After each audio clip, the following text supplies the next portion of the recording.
in this with my dad, being a pastor, me being a preacher's kid. My father was very open, a lot like me in terms of, some people grew up and see religion, it's the rules. Joel Osteen, the senior pastor of America's largest church, Lakewood Church in Houston, Texas, and a best-selling author known for his uplifting messages of hope and resilience, has inspired millions worldwide with his faith-driven outlook on life. In the dark times, that's when you see what your faith is made of, he once said, a philosophy he's championed for decades. But now, in a heartbreaking twist, Osteen faces an unimaginable personal tragedy that has left many questioning how even he will navigate such a profound test of faith. What is this shocking incident, and how is it impacting the life of one of the world's most celebrated spiritual leaders? Stay tuned as we uncover the details of this emotional story. Joel Osteen, a journey of faith, leadership, and heartbreak. Early life, foundations of faith. Born on March 5, 1963, in Houston, Texas, Joel Osteen entered the world as the son of John and Dolores Pilgrim Osteen, a couple deeply rooted in their Christian faith. Joel grew up alongside 5 siblings in a modest but spiritually rich household. His father, John Osteen, was an ordained Southern Baptist pastor who, in 1958, dissociated from the Baptist denomination to chart an independent path. Just a year later, John established Lakewood Church in an abandoned feed store in Northeast Houston. This modest beginning laid the foundation for what would become one of the most prominent churches in the world. As a child, Joel observed his father's unwavering dedication to ministry, witnessing firsthand the transformative power of faith. Joel's upbringing in a Southern Baptist household instilled traditional Christian values, though his later teachings would diverge significantly in style and emphasis. Raised in a family where faith and ministry were central, Joel was surrounded by siblings and in-laws who actively participated in preaching and church leadership. However, Joel himself was a shy and reserved child, far from the charismatic speaker the world knows today. Educational pursuits and early career. Joel graduated from Humble High School in 1981 and enrolled at Oral Roberts University in Tulsa, Oklahoma, to study radio and television communications. Despite his academic pursuits, Joel did not complete his degree, choosing instead to focus on honing his technical skills in media production. In 1982, Joel took on a significant role behind the scenes at Lakewood Church, managing the church's television ministry. For 16 years, he dedicated himself to producing broadcasts that reached beyond the church's physical walls. From directing cameramen to perfecting lighting and editing sermons, Joel's technical expertise played a pivotal role in expanding Lakewood's audience. Joel's commitment extended to personal touches, such as selecting his father's attire for Sunday services and meticulously tracking each outfit on yellow-lined paper. These seemingly small acts of dedication underscored his deep respect for his father's ministry. Despite his integral role in the church's media presence, Joel avoided the pulpit.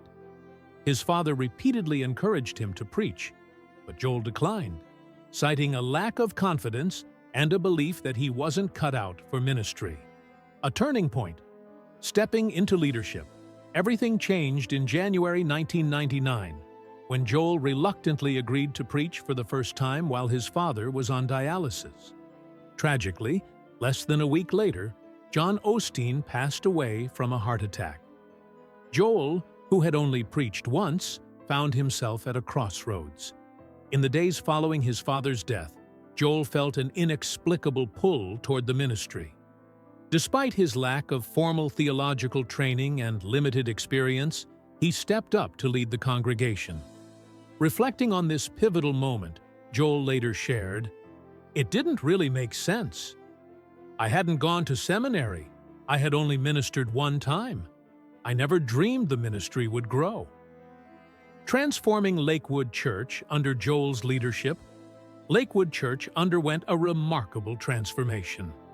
From a modest congregation of 6,000 attendees in 1999, the church grew to over 50,000 weekly attendees by 2016. Joel's innovative approach included doubling the budget for television airtime, strategically negotiating time slots with networks, and expanding the church's media presence globally. In 2005, Lakewood Church moved into the former Compaq Center, a 16,000-seat arena in Houston, further solidifying its status as a mega-church. The move symbolized Lakewood's evolution from a small community church to a global institution.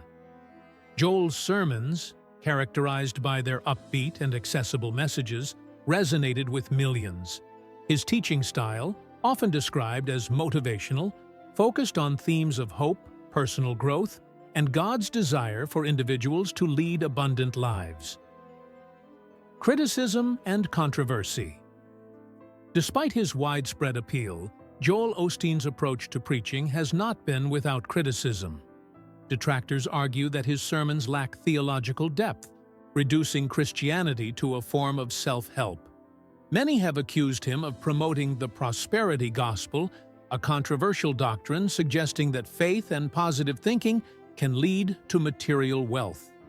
Religious and secular critics alike have expressed concerns about the potential exploitation of vulnerable individuals.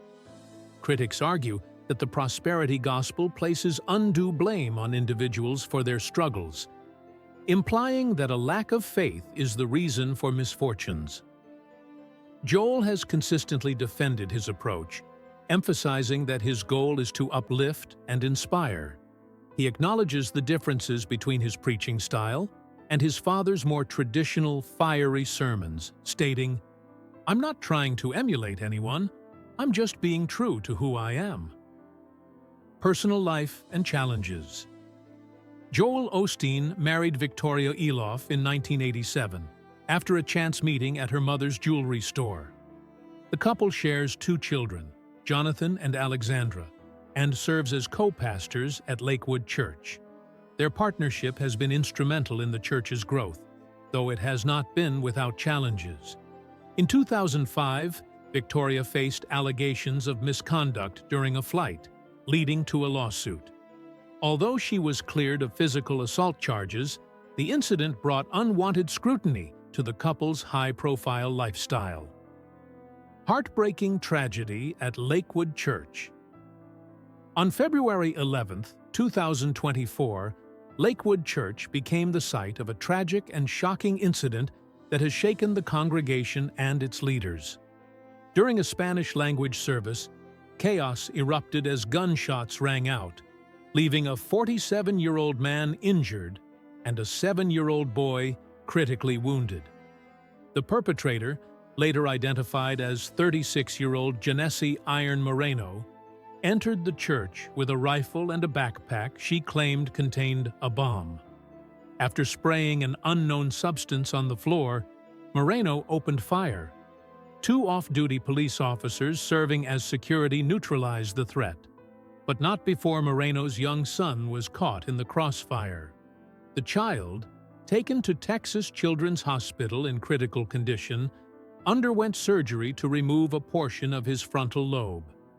Meanwhile, the injured man was discharged from the hospital the following day. The shooter's background, Moreno, a resident of Conroe, Texas, had a documented history of mental health struggles, including schizophrenia. Her ex-mother-in-law revealed that Moreno's mental health issues had caused violent behavior in the past, emphasizing the need for a collaborative response from mental health and law enforcement agencies. Authorities confirmed that no bomb was found in Moreno's backpack, and initial fears of a second shooter proved unfounded. The incident, however, has left lasting scars on the Lakewood community and reignited discussions about mental health, gun violence, and security in places of worship. Faith in the face of adversity. For Joel Osteen, the tragedy represents one of the most significant challenges of his ministry. Known for his messages of hope and resilience, Joel now faces the daunting task of leading his congregation through a period of profound grief and fear. Reflecting on his philosophy, Joel once said, "In the dark times, that's when you see what your faith is made of." As he and his congregation grapple with the aftermath of the shooting, these words take on new meaning. The Lakewood Church incident and Joel Osteen's response. In a shocking turn of events, a tragic shooting occurred at Lakewood Church in Houston, Texas, sparking both national concern and controversy. The incident unfolded as a man identified as Moreno entered the church with a high-powered AR-15 rifle. Initial reports didn't offer a clear motive for the attack, leaving both the church community and the public at large in a state of confusion and grief. However, as the investigation continued, authorities discovered alarming details, including a Palestine sticker on the weapon and the presence of anti-Semitic writings, which further fueled speculation about the shooter's intentions. Despite the overwhelming tragedy, Joel Osteen, the church's senior pastor, responded with a message of hope and strength. Addressing the heartbroken community, he asked for prayers for those affected by the tragedy. Osteen's words, though measured, conveyed the shock and disbelief that his congregation and the wider community were grappling with. "Of course, we're devastated," Osteen said, his voice heavy with emotion. "We don't understand why these things happen, but we're going to pray for the little boy, the lady who is deceased, and the other gentleman. We're going to stay strong and continue to move forward." His public statement was one of resilience, in keeping with his broader philosophy of faith, positivity, and community. Osteen, who has built a massive following both in person and through his televised sermons, used the tragedy as an opportunity to reinforce his message of enduring faith. His message reached millions, with Osteen speaking directly to his vast online following. On the social media platform X, Osteen communicated the same message of faith, emphasizing the importance of community support in overcoming such harrowing events. But, as is often the case with high-profile incidents, Osteen's response did not go without its share of scrutiny and criticism.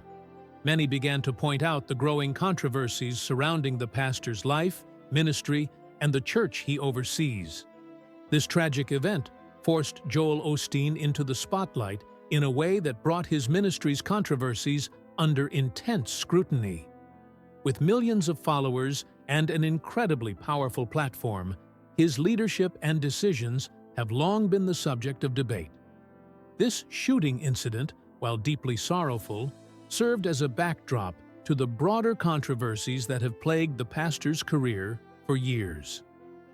Controversy surrounding Joel Osteen's stance on LGBTQ issues. One of the most contentious aspects of Joel Osteen's public ministry has been his reluctance to engage directly in the discussions surrounding LGBTQ issues, particularly same-sex marriage. Despite his position as a leading figure in the Christian community, Osteen has frequently been criticized for his nuanced and, at times, evasive stance on the topic. While he has often refrained from commenting on polarizing issues like abortion or politics, the topic of homosexuality has been a recurring theme in his public remarks. In interviews and statements, Osteen has been quoted as saying that he believes homosexuality is a sin according to his interpretation of Scripture. However, he has also emphasized that his church is a place of inclusion, where gay people are welcome without judgment. This approach, while intended to promote a message of love and acceptance, has drawn criticism from both conservative Christians and LGBTQ advocates alike. Some supporters of the LGBTQ community argue that Osteen's statements, while well-meaning, leave much to be desired. His reluctance to fully embrace LGBTQ relationships and marriage equality has led to accusations of half-hearted inclusivity. Critics claim that while Osteen's welcoming rhetoric may be a step in the right direction, it falls short of offering true affirmation and support for gay individuals within the church. This lack of clarity on such a critical issue has left many wondering whether the church truly practices the love and acceptance it preaches. On the other hand, Osteen's critics from conservative Christian circles have lambasted his softer stance as a betrayal of biblical authority. These critics argue that by downplaying the scriptural condemnation of homosexuality, Osteen is compromising Christian doctrine to appeal to a more modern, secular audience. They contend that, by failing to condemn same-sex relationships outright, Osteen's approach weakens the church's stance on morality and undermines traditional Christian values. The divide in opinions surrounding Osteen's handling of LGBTQ issues highlights the broader tension between biblical teachings and modern societal values. In many ways, Osteen has found himself walking a tightrope between maintaining the relevance of his ministry in a rapidly changing world and staying true to the fundamental doctrines of the faith. Victoria Osteen's controversial sermon on happiness. Alongside her husband Joel, Victoria Osteen has also found herself at the center of controversy. In 2014, she delivered a sermon that caused a firestorm within the Christian community. During the sermon, she told her congregation that the ultimate purpose of Christianity was not about following God's commandments, but about achieving personal happiness. Her controversial comments, which suggested that people should obey God in order to find happiness for themselves, were met with harsh criticism. Victoria's assertion that the act of worship was ultimately for one's own benefit rather than God's was viewed by many Christian theologians as a distortion of Christian doctrine. Critics of her sermon were quick to point out that it betrayed the core teachings of Christianity, which emphasize sacrifice, obedience, and devotion to God over personal gain. Some commentators even went so far as to label her remarks as heretical and blasphemous, claiming that she was reducing the faith to a self-serving pursuit of personal fulfillment. One of the harshest critics of Victoria's sermon was Matt Moore, a writer for the Christian Post. In his piece, Moore argued that Victoria's views represented a form of cheap Christianity, one that prioritized the self over God. He argued that her teaching was rooted in a pagan worldview, one in which personal happiness and self-interest were elevated above the glory of God. Others echoed these sentiments, pointing out that Victoria's words undermined the central Christian tenets of duty, sacrifice, and obedience to a higher calling. R. Albert Mohler, Jr., president of the Southern Baptist Theological Seminary, also criticized Victoria's remarks. He argued that Christianity was not about seeking happiness, but about overcoming sin and living a life of duty and service to God. For Mohler and other traditionalists, Victoria's view reflected a me-centered interpretation of Christianity that was fundamentally at odds with biblical teaching. While Victoria's comments were seen as problematic by some, others within the Osteen ministry have defended her words as an attempt to make the faith more accessible to a broader audience. For the Osteens, who have built their ministry on the principles of positivity, hope, and personal fulfillment, the idea that Christianity can lead to a better, happier life resonates with many of their followers. The Osteens' approach to wealth and prosperity. At the heart of many controversies surrounding Joel and Victoria Osteen is their immense wealth. As the leaders of Lakewood Church, one of the largest megachurches in the United States, the Osteens live a lifestyle that many see as inconsistent with the teachings of Jesus. The couple resides in a 17,000-square-foot mansion in River Oaks, one of the wealthiest neighborhoods in Houston, valued at over $12 million. In addition to their luxury home, they have been associated with multiple multi-million-dollar cars, including a Ferrari worth $350,000, and other high-end material possessions. The Osteens' wealth has become a point of contention for many who view their lifestyle as a direct contradiction to the humble, sacrificial life that Christianity calls for. Critics argue that their lavish possessions and luxurious living are out of touch with the struggles of the average believer. They point to the prosperity gospel that Osteen preaches, a theology that asserts God wants believers to live prosperous, successful lives, including material wealth.